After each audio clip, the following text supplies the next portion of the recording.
Assalamu alaikum aspirants. A very warm welcome to all of you. So you are watching the Competitive Scholar, your trusted companion on the road to success in the CSS and other competitive exams. From last couple of days, we are just go through with the topics of general sciences and ability, physical sciences and biological sciences. So in our previous video, we have completed the whole topic of biological sciences, including basis of life, biomolecules, brief account of human physiology, animal and plant kingdom, common diseases and epidemics, and also included new model concept of producing biofuel method. आपको मैंने कहा था कि human physiology का हमने जो गाहे बगाहे मुख्तसर शॉर्ट सी चीज़ें हैं वो प्रीवियस वीडियो में कर चुके हैं, लेकिन अब इनकी डिटेल जो है ये हम इस वीडियो में इंशाल्लाह जो है वो कवर करेंगे, क्योंकि ये अलहदा से आउटलाइन के अंदर मेंशन है प्रॉपर कि ह्यूमन फिजियोलॉजी के ऊपर ब्रीफ जो है वो नोट लिखें। ठीक है, तो आज हम जो मेन से सिस्टम्स हैं हमारी बॉडी के अंदर, ह्यूमन्स के अंदर, उसे डिस्कस करेंगे। So human physiology, okay. Human physiology includes following topics like endocrine gland, circulatory system, digestive system, excretory system and central nervous system, जिसे CNS system भी कहते हैं। सबसे पहले आ जाते हैं glands पे। What are glands?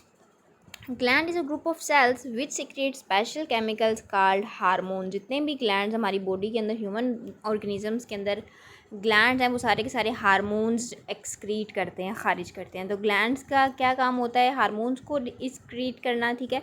और फिर आगे हार्मोन्स का क्या काम होता है कि वो डिफरेंट फंक्शंस प्ले करते हैं, ठीक है। हमारी ग्रोथ को देखते हैं, रिप्रोडक्शन को देखते हैं, और भी जितने भी सारी मेटाबॉलिज्म, एनाबॉलिज्म, कैटाबॉलिज्म, जितना भी कुछ चल रहा होता है सब कुछ हार्मोन्स ही बैलेंस करते हैं हमारी बॉडी के अंदर।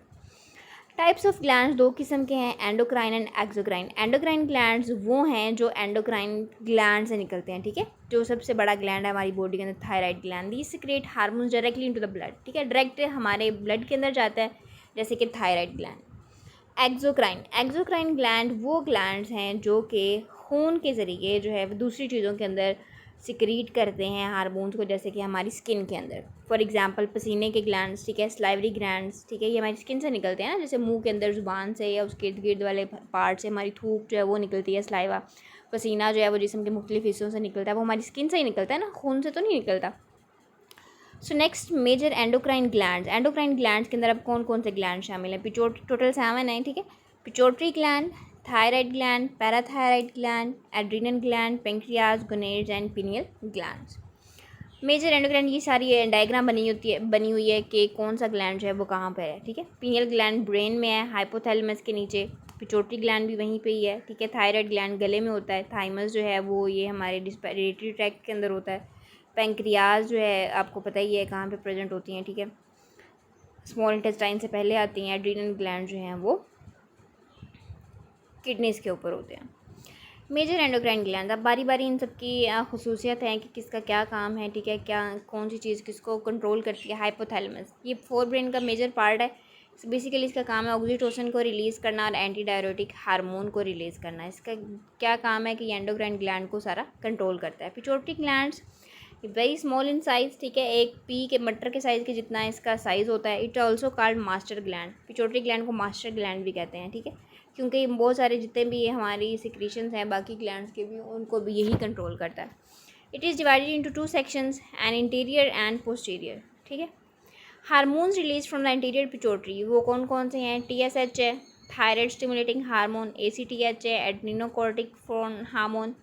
Follicle stimulating hormone, luteinizing hormone, prolactin, growth hormone, melanocyte stimulating hormone, ये सारे पिट्यूटरी ग्लैंड से निकलते हैं। Hormones release from posterior pituitary are anti diuretic hormone and oxytocin.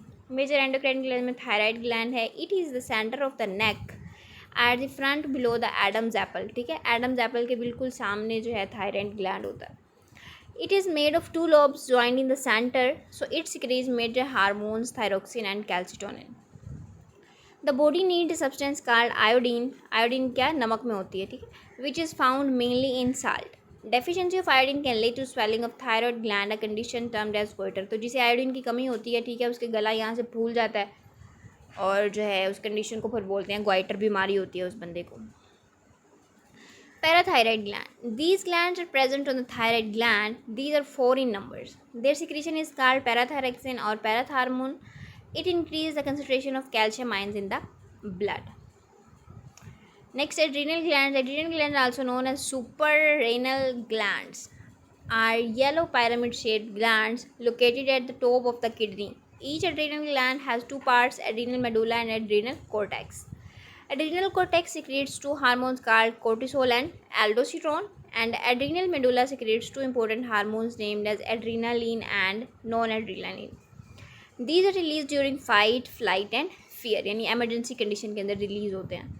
Pancreas. It is only gland in the body which act as both exocrine and endocrine at the same time. ठीक है, ये blood के अंदर भी release होता है और skin के अंदर भी release होता है. बाहर ये वाला gland है. It secretes two hormones, insulin and glucagon. The effects of glucagon are opposite to those of insulin. It raises the level of glucose in the blood while insulin reduces the level of glucose. ठीक है, दोनों एक दूसरे के opposite हैं. ग्लूकाजन का काम है ये reduce करना शुगर को blood में, और जो है इंसुलिन का क्या काम है, रिड्यूस करना, और ग्लूकाजन का है इंक्रीज करना. Pineal glands. The pineal glands is a small P shape gland in the brain. ठीक है, ये भी इसका भी साइज पी की शेप के जितना है. इट प्रोड्यूसेस सीरोटोनिन, ठीक है, एंड मेलाटोनिन. सीरोटोनिन क्या करता है, स्लीप पैटर्न्स को कंट्रोल करता है, हमारी नींद को कंट्रोल करता है. ठीक है, और मेलाटोनिन क्या करता है कि हमारी स्किन के अंदर जो है वो मेलानिन को इंक्रीज़ करता है. ठीक है, जितना ज़्यादा हमारी स्किन के अंदर मेलानिन होगा उतनी ज़्यादा हमारी अच्छी स्किन होगी. ठीक है, लेकिन ये डार्क कलर का होता है, इससे कलर थोड़ा सा जो है वो डार्क होना शुरू हो जाता है. ठीक है, वाइट कलर नहीं होता, बल्कि हमारी स्किन का कलर जो है वो थोड़ा सा डार्क होना शुरू हो जाता है. लेकिन जितनी ज़्यादा डार्क स्किन होती है उतनी अच्छी स्किन होती है. ठीक है, उसको स्किन की बीमारियाँ जो हैं वो कम होती है. जितनी लाइटर स्किन होती जाएगी, जितना वाइट कलर होता जाएगा, उतनी ज़्यादा स्किन सेंसिटिव होती जाती है, और उतना ज़्यादा जो है वो स्किन की बीमारियाँ भी जन्म लेती जाती हैं. ह्यूमन कोऑर्डिनेशन सिस्टम, ये आपने नोटिस भी किया होगा. ठीक है, जिनका कलर सांवला होता है या थोड़ा सा डल कलर के होते हैं उनकी स्किन जो है वो नीट होती है. ठीक है, बाकी जिनकी थोड़ा सा वाइट कलर होता है उनको रैशेस भी जल्दी हो जाते हैं, पिंपल्स भी जल्दी हो जाते हैं, और स्किन की जो और भी दूसरी बीमारियां हैं वो भी जल्दी उनको अटैक करती हैं, क्योंकि मेलाटोनिन की कमी होती है. Human coordination system. Nervous system is our body's decision and communication centre. It is made up of two parts. ठीक है, CNS और PNS. CNS क्या है, सेंट्रल नर्वस सिस्टम, जिसके अंदर ब्रेन और स्पाइनल कॉर्ड शामिल है, और पेरिफेरल नर्वस सिस्टम के अंदर क्रेनियल और स्पाइनल नर्व्स शामिल है. न्यूरॉन जो है बेसिक सिस्टम है. ठीक है, structure and function unit of nervous system का. सेंट्रल नर्वस सिस्टम प्रोसेस करता है हमारे दिमाग के थ्रू. ठीक है, स्पाइनल कॉर्ड के through. So brain and spinal cords are protected by 3 layers of connective tissues called meninges. Next एक फ्लो शीट डायग्राम देखिए. नर्वस सिस्टम दो में डिवाइड हुआ ना, CNS और PNS में. CNS आगे दो में डिवाइड है, ब्रेन और स्पाइनल कॉर्ड में, जबकि PNS आगे डिवाइड है दो सिस्टम में, autonomic nervous system and somatic nervous system. Somatic nervous system वो है जो हमारी खुद के कंट्रोल में होता है. ठीक है, और ऑटोनॉमिक जो है वो खुद ब खुद ही होता है, हमारे कंट्रोल में नहीं होता. कंट्रोल में किस तरह से, जैसे हमारी फॉर एग्जांपल सोमैटिक के अंदर हम कहेंगे कि वो चीज़ हमारे कंट्रोल के अंदर है, लेकिन ऑटोनॉमिक के अंदर वो हमारे कंट्रोल में नहीं होती. ऑटोनॉमिक के आगे दो फिर कैटेगरीज हैं, सिंपैथेटिक एंड पैरासिम्पैथेटिक. सिंपैथेटिक में क्या होगा, एनर्जी एक्सपेंड होगी, और पैरासिम्पैथेटिक में क्या होगा, वापस बॉडी जो है वो काम कंडीशन में आ जाएगी. सिंपैथेटिक में यानी कि जैसे हमने कोई चीज़ देख ली है जिससे हम अचानक से डर गए हैं, तो डरने से क्या होता है, हमारी हार्ट बीट तेज़ हो जाती है. ठीक है, पसीने आने लग जाते हैं और हम डर जाते हैं, आंखें खुल जाती हैं, ये सब कुछ जो है, दिल की धड़कन तेज़ हो जाती है, ये सब क्या होता है जब हम डर जाते हैं. ठीक है, और पैरासिम्पैथेटिक क्या करता है, लेकिन जैसे ही हमारा डर कंट्रोल में आता है वापस से हमारा पसीना जो है वो ठीक हो जाता है, दिल की धड़कन भी नॉर्मल हो जाती है. ठीक है, तो ये सारा क्या है, पैरासिम्पैथेटिक है. नेक्स्ट है neuron. Transmitters of message in the body transmits electrochemical signals at the speed of 200 mph. 3 basic parts हैं किसी भी न्यूरॉन के, cell body, axon and dendrites. ये एक स्ट्रक्चर बना हुआ है न्यूरॉन का, आप देख सकते हैं इसका स्ट्रक्चर. ठीक है, डेंड्राइट्स का, कि किस तरह का स्ट्रक्चर जो है इसका बना हुआ है और किस तरह से फिर ये आगे काम करता है.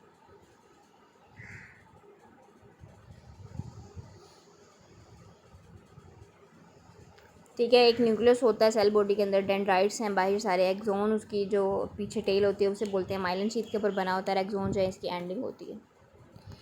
नेक्स्ट टाइप्स ऑफ न्यूरॉन्स है, sensory neurons, motor neurons and inter neurons. Sensory वो हैं जो सिग्नल्स लेके जाते हैं हमारी बॉडी से बाहर से, किसकी तरफ, सेंट्रल नर्वस सिस्टम से लेके जाते हैं बॉडी की तरफ.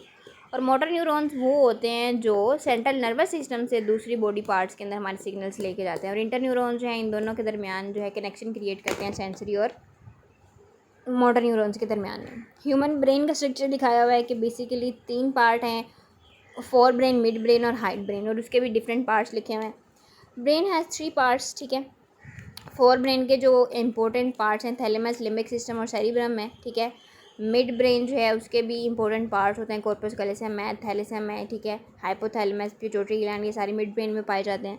और फिर लास्ट वाला है हाइंड ब्रेन, उसमें सेरिब्रम, पोन्स और मेडुला।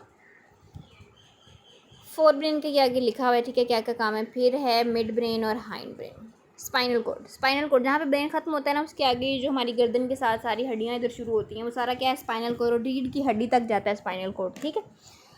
तो बेसिकली जो है वो 33 इसके अंदर होती हैं हमारी डिफरेंट ब्रांचेस, ठीक है। 31 का पेयर है, सॉरी।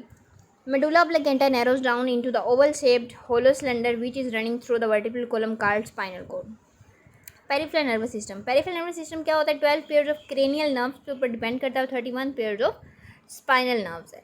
सेंसरी सेल्स क्या काम करते हैं? इसमें मैसेज लेके जाते हैं सेंट्रल नर्वस सिस्टम तक, और मोटर सेल्स का काम होता है कि सेंट्रल नर्वस सिस्टम से लेके जाएं इंटरनल ऑर्गन्स तक मैसेज। मोटर सेल जो है उसकी भी 2 किस्में हैं, सोमैटिक और ऑटोनॉमिक। सोमैटिक का क्या काम है? वॉलंटरी कंट्रोल, और ऑटोनॉमिक का इनवॉलंटरी कंट्रोल।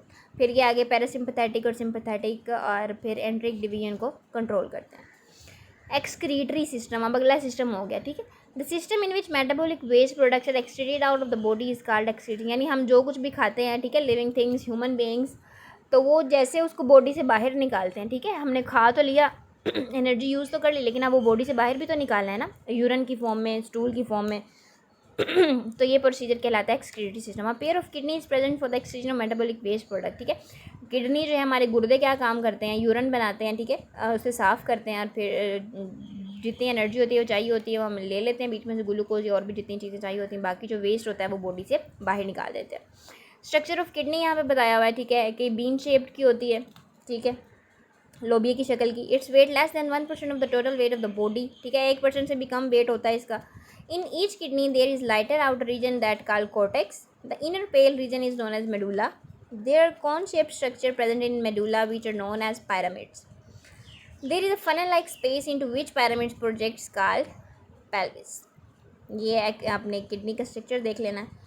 एक्सक्रीटरी सिस्टम अब यहाँ से स्टार्ट होता है कि कैसे कैसे। Structure of nephron, nephron basically आप समझ लें कि यूनिट है किडनी का, ठीक है। Nephron are arranged along the both coccyx and medulla region. There is a cup-shaped structure present at proximal end of each nephron called Bowman's capsule.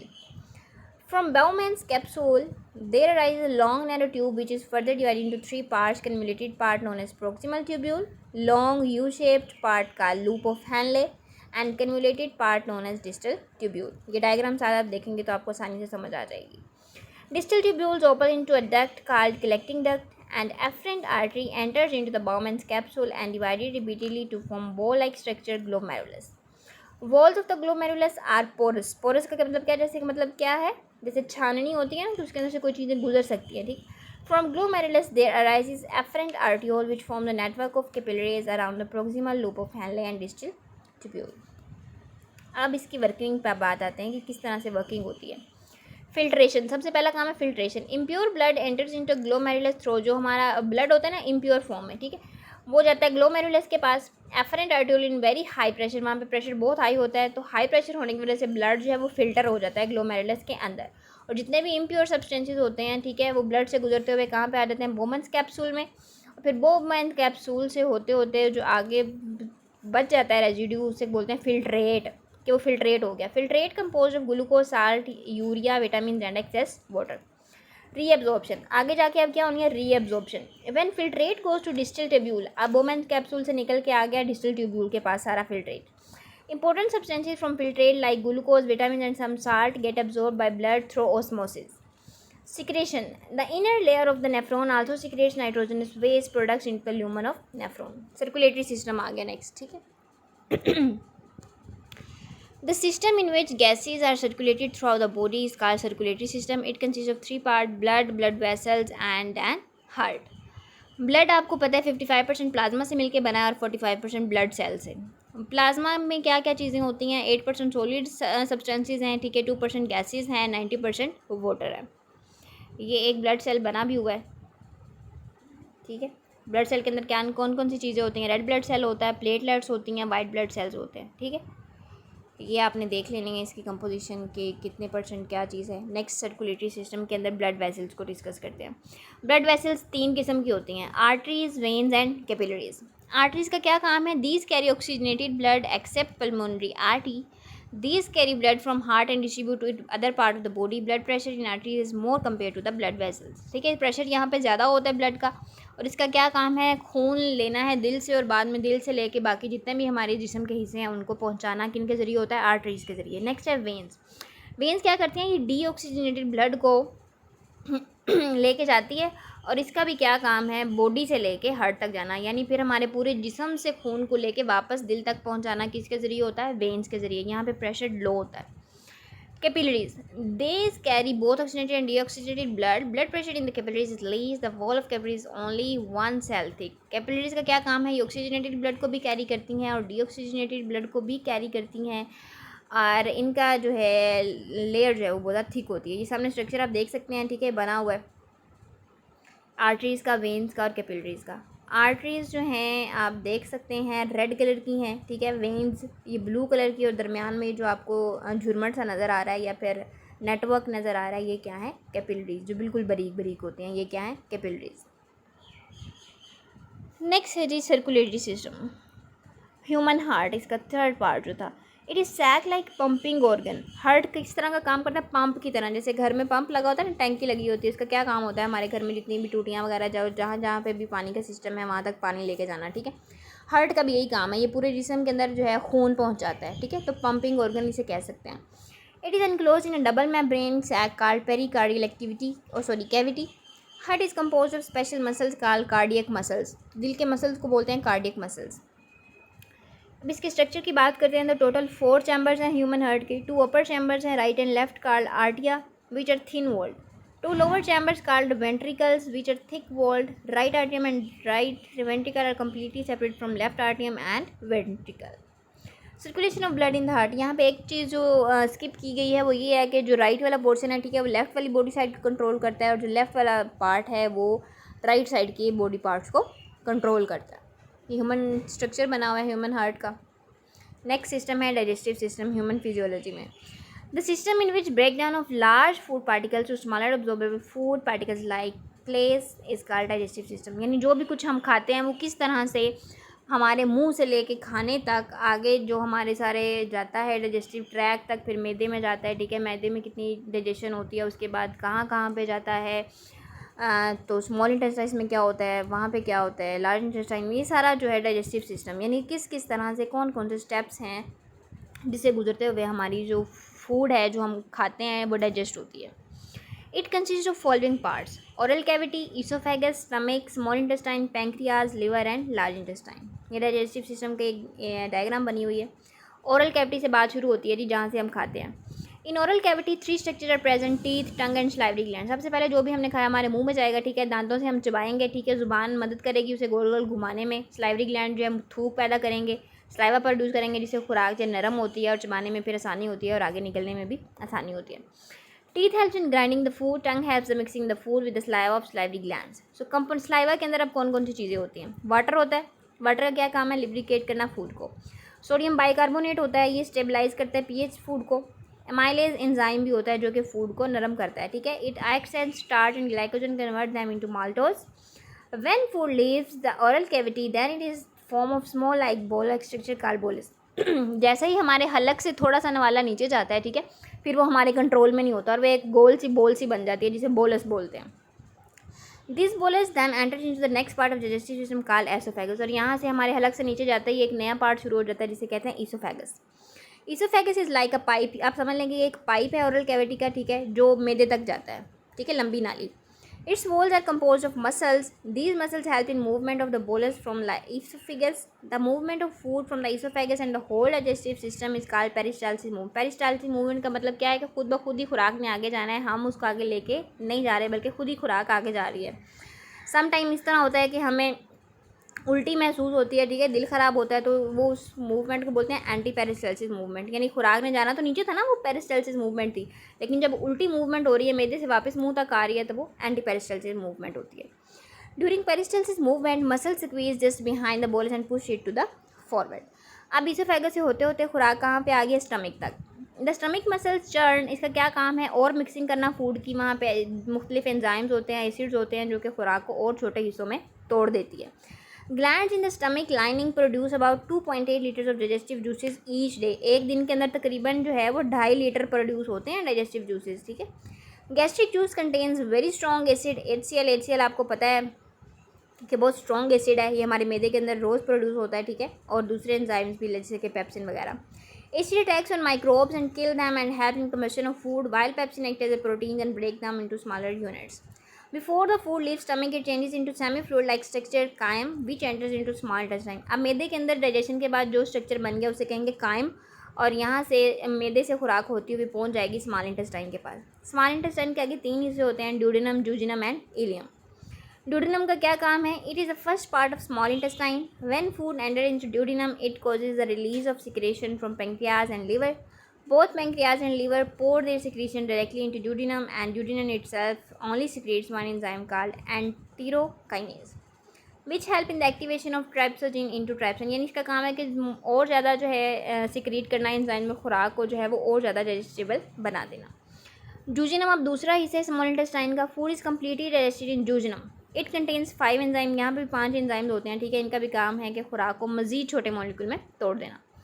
Ilium आखिरी हिस्सा है स्मॉल इंटेस्टाइन का। Absorption of food take place in ileum. यहाँ पे absorption start हो जाती है, ठीक है। डाइजेशन कंप्लीट हो चुकी है, अब एब्जॉर्प्शन स्टार्ट हो गई है। एब्जॉर्प्शन का क्या मतलब है कि जो वहाँ पे यूज़फुल केमिकल्स हैं या यूज़फुल मटेरियल है वो हमारी बॉडी जो है एब्जॉर्ब करना शुरू कर देती है।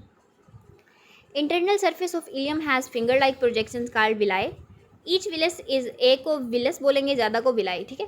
Each villus is richly supplied with blood vessels, वो सारी अटैच होती हैं ब्लड वेसल्स के साथ, which absorb the food from ileum. Undigested food is not absorb in ileum and forward in the large. जितना एब्जॉर्ब हो सकता था वो एब्जॉर्ब हो जाएगा यहाँ से, ठीक है, और बाकी जो चीज़ें रह जाएंगी वो किधर चली जाएंगी, लार्ज इंटेस्टाइन में। The large intestine forms an inverted U over the coil of the small intestine. It starts on the lower right hand side of the body and ends the lower left hand side. The large intestine serves important function। इसका क्या काम है, पानी को absorb करना, जो extra पानी रह गया, ठीक है। It dissolves salts from the residue passed by the small intestine. Bacteria in large intestine promotes breakdown of undigested material. The large intestine moves into the remaining contents towards the rectum। फिर rectum की तरफ चला जाता है, फिर body से जो है ये सारा एक्सक्रीट आउट हो जाता है।